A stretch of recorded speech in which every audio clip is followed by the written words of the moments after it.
What's going on, everybody? Welcome back to the channel. Today we got a pretty interesting RC video for you. I have these steel, or maybe I think they're aluminum, drive shafts for the Redcat Gen 8. And that's what we're going to be doing today, is installing these on the Gen 8, because it needs drive shafts. Last time I went out camping recently, other weekend, the other half that goes up to the transfer case or transmission, that half, the stub screw or grub screw, whatever you call these little thingies, must have backed out, or I lost it, and then that slid out, and now I can't find it all together, the other half of the drive shaft. So I did the next best thing, and I decided to buy all steel ones. So that's what we're going to put in today. I don't remember exactly what they're called or what the brand was. I found them on Amazon. I think they were like 20 bucks for the set. But figured try them out. Why not? Because I already got the, I don't know if you can see it here. Let's again. This thing has brass inner and outer portal ends, Club 5 Racing hardened steel steering links that are thicker than the stock ones. The stub axle pieces here that are in the part of the portal that you put the nut on, those I had replaced recently. All four I've done with the hardened steel ones. It's upgraded. And that's pretty much that for upgraded stuff right now.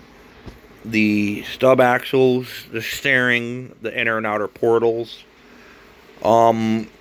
Eventually I'd like to really do complete full steel or CNC machine aluminum axles all together, but that's down the road. I think I went over this truck in a past video, but just in case I didn't go over it, I'll go over this rig again for everybody. This is a Redcat Gen 8, or as it started, and I'll open this up for you. The body is I believe a J Concepts, or either a J Concepts or the Proline late 70s Ford body, because this over here is the actual Traxxas one. This is the actual Traxxas Stampede Bigfoot body, and you can see the difference in the sizes. It's physically skinnier, and it's not as long. The wheelbase is different. It's a smaller body altogether. But yeah, back to the truck here. It's pretty much I started off with a Gen 8 frame with axles and a motor. I had put a Traxxas XL5 ESC.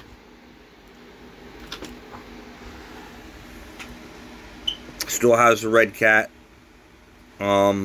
receiver.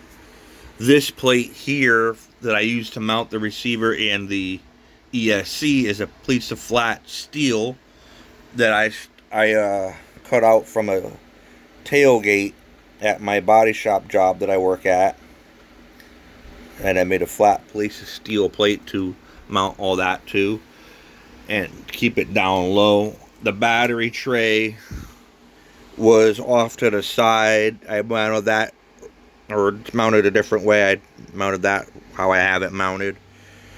So I keep everything in the center of the truck and not offset. Keep the weight where I need it or whatever. And the shocks are 90mm Desert Lizards. And it has about the same stock ride height as a stock Gen 8 with 1.9s. But these are not 1.9s. These are Red Cat Everest 2.2 wheels with 2.2 XL RC four-wheel drive Super Swampers. They're 5.5 inches tall. Here is a regular 1.9 tire. Yeah. But, yep. Another thing I did upgrade on this was the steering servo. I probably will still eventually down the road go with an even higher number kilogram steering servo. For now, that 35 kg waterproof high torque servo does very well with these big 2.2s. Eventually down the road, it might go a little bit bigger of a, maybe like a 45 or whatever, but for now it does good. It performs good. The Desert Lizard shocks are running in droop. This thing has plenty of great flex. I can flex this thing nice all day long. It performs very good on the trails. Tires are nice and sticky and squishy. But today is going to be the drive shaft. So without further holding that off, let's get into it. Alright, first things first, I'm going to start with the front. I want to line these holes up here where the stub screws go through. So I could take the stub screws out of this plastic drive shaft, slide everything in, and have the holes lined up. So I could just slide the new shaft on, put the stub screw in, tighten it, be done. Then from there I'll start on the back one. But here goes nothing.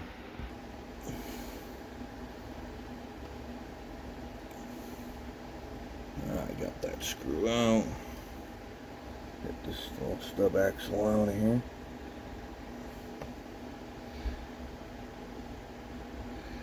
Slide that off the front.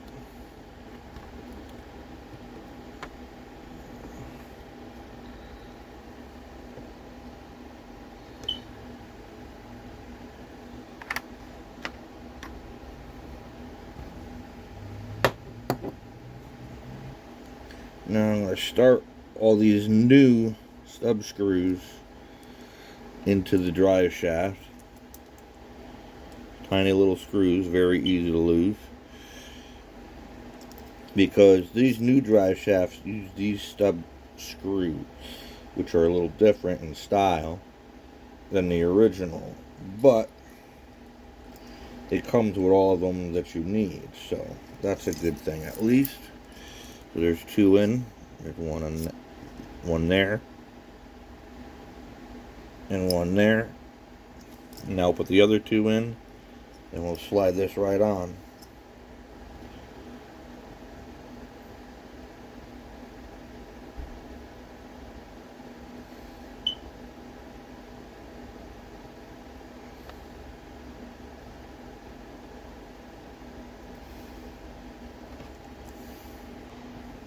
Another tech tip, sorry, forgot to mention. I always like to put, well, it's probably a good idea too, to do it, but a little bit of Loctite, just a dab-a-doo-ya, just a yabba-dabba-doo-ya on the threads of the stub screw, because the last thing you want is this stub screw coming out of that drive shaft on the trails like it happened to me. That way when you're out there on the trails and you're crawling around on the rocks and everything, you ain't got to worry about that thing coming off or coming loose and losing your drive shaft. Alright, so we got the front end. Now we're going to work on the crazier pain in the butt part, which is the back. Because they don't give you really much room here. So, back to that. Bum ba dum ba dum ba da dum. Bum ba dum ba dum ba da dum.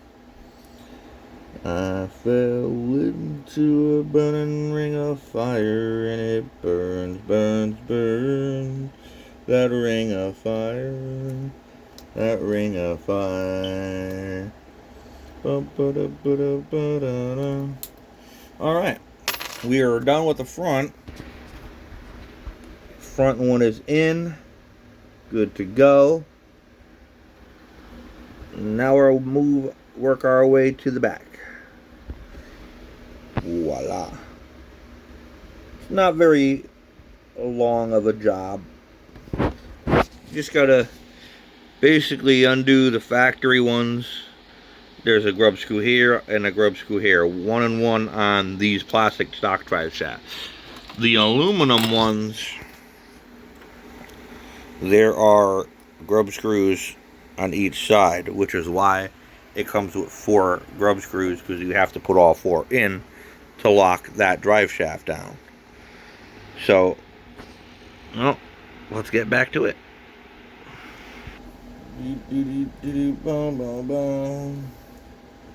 It's all tight. Good to go. Alright. Just back on here. Now both are in. Both front and rear. And they have this like slide mechanism thing, so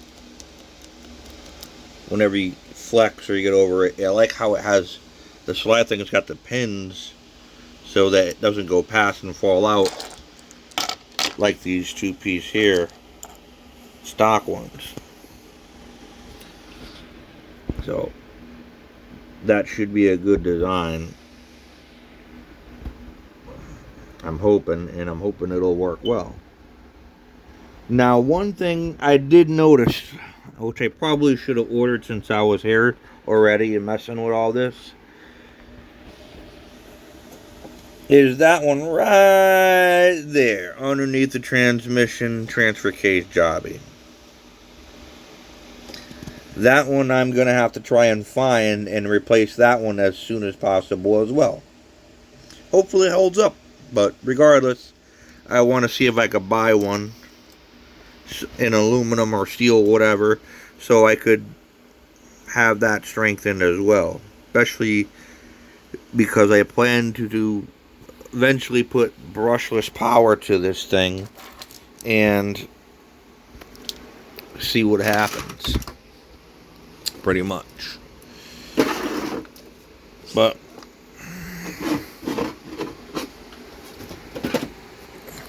that's that. It is all set. A nice green aluminum axles on a red cat. Yeah, you get it. Green axles, red cat. Anyway. But yeah, that's that. Thank you guys for watching. Please like and subscribe if you like this kind of stuff, or if this was helpful, or just in general, whatever. I appreciate the help growing the channel. And we'll try and get some more videos out for you. That's that. Thank you. Have a good one.